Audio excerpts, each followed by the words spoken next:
जो आज अपन बात करेंगे ग्रेविटेशन। एलन का माल है बच्चों, इससे ज़्यादा मसाला मेडिकल के बुड्ढे में नहीं आने वाला। बच्चों जो आपको कंटेंट दे रहा हूँ ना, इससे आप एम्स दिल्ली पहुँच सकते हैं। बाकी बोर्ड्स यूट्यूब तो सब हवा है बच्चों। स्टार्ट करेंगे न्यूटन्स यूनिवर्सल लॉ ऑफ ग्रेविटेशंस के बारे में बच्चों। ठीक है, न्यूटन्स यूनिवर्सल लॉ ऑफ ग्रेविटेशंस के बारे में। तो बच्चों ईच पार्टिकल हमारे यूनिवर्स में अट्रैक्ट करता है एक पार्टिकल से, जो कि प्रोडक्ट होगा उनके मासेस से इन्वर्सली प्रोपोर्शनल होगा सेपरेशन बिटवीन देम से। ठीक है, एफ क्या होगा, जी m1 m2 upon R square होता है बच्चों। जी यूनिवर्सल ग्रेविटेशनल कांस्टेंट है, जी की वैल्यू है 6.67 into 10⁻11 newton metre square upon K G square बच्चों। ठीक है, जी यूनिवर्सल ग्रेविटेशनल कांस्टेंट है 6.60 इंटू 10⁻11 न्यूटन मीटर स्क्वायर के जी स्क्वायर है बच्चों। स्केलर है m-1 L3 T-2 है। इसकी वैल्यू इंडिपेंडेंट होगी मास, डेंसिटी, शेप और साइज ऑफ द बॉडी पे। ये डिपेंड नहीं करता सराउंडिंग मीडियम में। इसकी वैल्यू सेम होता है एवरीवेयर इन द यूनिवर्स, इसलिए बच्चों इसको यूनिवर्सल ग्रेविटेशन कांस्टेंट कहते हैं।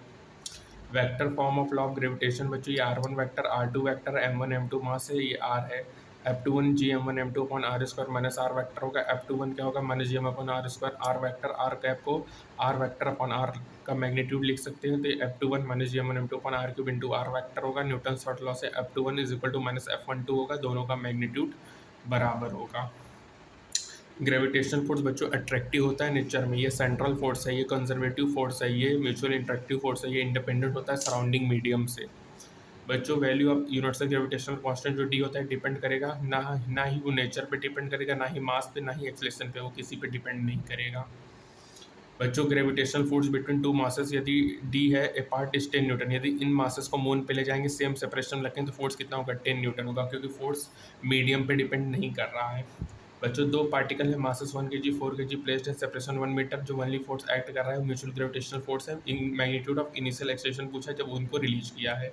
तो बच्चों 1 kg का पार्टिकल है, 4 kg का पार्टिकल है, दोनों के बीच का डिस्टेंस 1 मीटर है। अब जो फोर्स एक्ट कर रहा है, अब एक्सलेशन मान के चलो, इसको 1 इसको सेकंड मान लो। F upon M1 G m1 m2 upon A square, M1 cancel हो गया, G m2 upon R square, M2 4 kg हो जाएगा, तो यहाँ से A1 आ गया 26.6 into 10⁻11 metre per second square.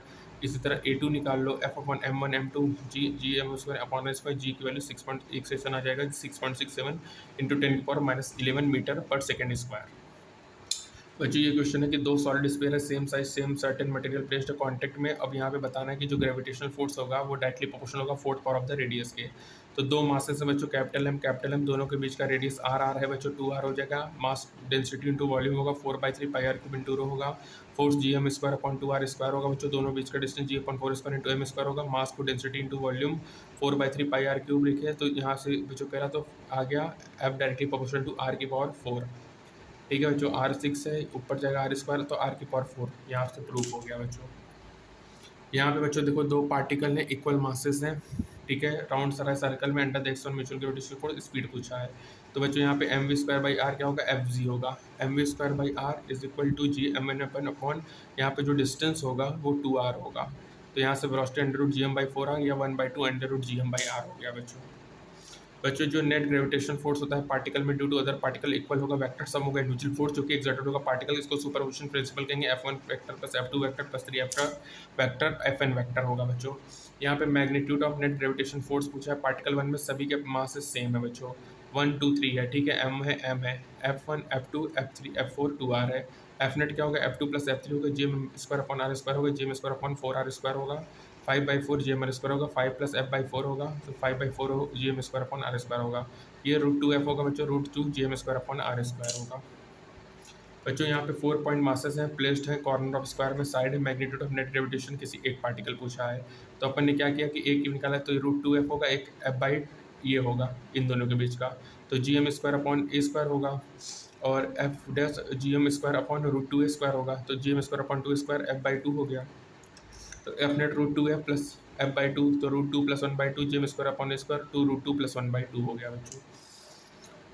अब यहाँ पे स्पीड पूछा है इस पार्टिकल का, ये मूव कर रहा है circle under gravitational mutual attraction. ठीक है, यहाँ पे मास है बच्चों, mv² is equal to mg होगा, mv² √3f होगा बच्चों, 60 डिग्री है। mv² की वैल्यू a/√3 होगा, √3 Gm² अपॉन a² होगा। वेलोसिटी हो गया √gm/8। यदि दो बॉडी से mass capital M small m revolve कर around the centre of the mass of the circle in circular orbit, radius capital R small r है, which of the following applicable. तो बच्चों यहाँ पे है कैपिटल आर, यहाँ पे स्मॉल आर है, तो आर प्लस स्मॉल आर हो जाएगा। तो इस M omega square R G M M upon R plus small R का स्क्वायर होगा। कैपिटल एम के लिए M omega square is equal to G capital M small M upon R plus small R का square हो जाएगा। बच्चों यदि particle experience करेगा zero resultant gravitation force due to other two particle, ये न्यूट्रल पॉइंट है बच्चों। तो यहाँ पे m1 से क्या होगा under root m1 upon under root m1 plus under root m2 into D. m2 से क्या होगा under root m2 upon under root m1 plus under root m2 into D. ठीक है बच्चों, जहाँ से पूछा है ऊपर होगा। जैसे m1 से डिस्टेंस पूछा है तो under root m1 upon under root m1 plus under root m2 into D. m2 से पूछा है तो under root m2 upon m1 plus under root m2 into D. ठीक है, यहाँ देखो से मास ऑफ अर्थ 81 टाइम्स है मून से, इनके सेंटर सेपरेटेड डिस्टेंस, डिस्टेंस पूछा सेंटर ऑफ अर्थ जहाँ पे रॉकेट एक्सपीरियंस करेगा zero gravity force due to moon. Neutral point है बच्चों एफ नेट जीरो होगा बच्चों, 81 है एम है। अब यहाँ से पूछा है किससे पूछा है, सेंटर ऑफ अर्थ से under root 81 upon under root 81, यहाँ से डिस्टेंस आ गया 9/10 डी। बच्चों एक मास है कैपिटल में स्प्लिट हो रहा है दो पार्ट्स में, एक स्मॉल एम है एक कैपिटल एम, एक small M capital M small M है, जो कि सेपरेटेड है, रेशियो पूछ रहा है। तो G M M upon R square होगा, तो मैक्सिमा के लिए इनका डिफ्रेंसिएशन जीरो होगा, तो G M upon D M upon M square होगा। बच्चों यहाँ पे इसको डिफ्रेंशिएट करेंगे M is equal to M, तो M is equal to capital M by two होगा। ठीक है, मैक्सिमा मिनिमा का कंडीशन लगेगा। अब यहाँ पे बच्चों पार्टिकल्स है इक्वल मासेस के, एक्सिस 1 to 4 इनफाइनाइट है 3 kg पे एट द ओरिजिन, 3 kg है 1 kg। तो बच्चों यहाँ पे क्या होगा G M by R square होगा बच्चों, तो 3g को कॉमन ले लिए। ठीक है, 1 प्लस 1 अपॉन आर स्क्वायर 1/4 1/16। तो यहाँ से बच्चों एस इनफाइनाइट, तो यहाँ पे हमारा जी पी टर्म बन गया S infinite A upon 1 minus R 3g 1 minus 1 minus 4। तो यहाँ से हमारा जो फोर्स आ गया वो 4g न्यूटन आ गया। ठीक है, अब बच्चों वेरिएशन है स्पेसक्राफ्ट का फ्रॉम अर्थ टू मून। देखो अर्थ से मून जाएंगे तो एफ नेट कम होगा, न्यूट्रल पॉइंट आ जाएगा जीरो हो जाएगा, फिर mg/6 मून में बढ़ जाएगा बच्चों। यहाँ पे देखो ग्राफ है, पहले mg से नीचे नीचे न्यूट्रल पॉइंट आया, फिर मून में g/6 हो गया, mg/6 हो गया। तो बच्चों हमारा सरफेस पे ही जी की वैल्यू मैक्सिमम होती है, चाहे मून ऊपर जाए चाहे नीचे जाए, जी की वैल्यू घटती है, एक बात के बाद न्यूट्रल पॉइंट में जीरो हो जाती है। अब यहाँ पे बच्चों एक सॉलिड स्फीयर है जिसका कैपिटल एम मास है, रेडियस कैपिटल आर है, उसमें r/2 को रिमूव कर रहे हैं। फोर्स ऑन पॉइंट मास पूछा due to remaining part, distance between M and centre small D है। तो बच्चों total mass capital M into R है, एक स्मॉल r/2 को रिमूव किया है। ठीक है, d माइनस r/2 होगा डिस्टेंस। तो बच्चों यहाँ पे एफ रिमेनिंग क्या होगा, F complete minus F remove, तो एफ कैपिटल कितना G M M upon D square minus G, इसका मास जो रिमूव है इसका कितना होगा बच्चों m/8 होगा, m/8 into M upon D minus r/2 का स्क्वायर। तो एफ रिमेनिंग हुआ G M upon 1/d square 1 minus 8 d minus r/2 square, यहाँ से G M upon 1 minus 1 minus r upon 2d square होगा बच्चों। ठीक है, अब बच्चों यहाँ पे कुछ इंपॉर्टेंट बात है कि जो न्यूटन्स लॉ ऑफ ग्रेविटेशन होता है वो पॉइंट मास पार्टिकल्स के होता है। एक्सटेंडेड बॉडीज के लिए अपन मानते हैं कि मेड है स्मॉल पॉइंट मासेस से अपन वेक्टर सम इंडिविजुअल फोर्सेस का निकालते हैं। सॉलिड स्फीयर के केस में या hollow spherical seen from outside उनके मास अज्यूम्ड होते हैं और कंसंट्रेटेड होते हैं सेंटर में, और उसको अपन ट्रीट करते हैं एज अ पॉइंट मास। जो फोर्स होता है बच्चों point mass insert hollow spherical shell due to the shell वो जीरो होता है बच्चों। जो force on a point mass होगा insert hollow spherical shell due to shell वो जीरो होगा बच्चों। ठीक है, तो बच्चों यहाँ पे हमारा पहला लेक्चर कंप्लीट होता है। तो पहले लेक्चर का एक बार क्विक रिव्यू अपन देख लेते हैं कि ये इंपॉर्टेंट बच्चों फोर्स ऑन पॉइंट में inside hollow sphere shell due to shell zero, solid sphere case में hollow spherical shell seen from outside होंगे, इनके मास अज्यूम्ड होंगे, कंसंट्रेटेड होंगे और ट्रीटेड होंगे point mass. Newton's law of gravitation referred होता है point mass particle. Extended bodies के लिए अपन अज्यूम करेंगे स्मॉल पॉइंट मासेस से बना है, और अपन वेक्टर सम निकालेंगे इंडिविजुअल फोर्सेस का बच्चों। ठीक है, ये क्वेश्चन अपन ने देख ही लिया। अब अपन पता है कि अर्थ से जैसे जैसे ऊपर जाएंगे तो जी की वैल्यू कम होगी, एक समय जीरो होगा, फिर mg/6 बढ़ जाएगा बच्चों। यहाँ पे देखो एफ नेट जी एम हो गया, जी पी बना एस इनफाइनाइट अपॉन 1/r, यहाँ से अपन ने सॉल्व कर लिया।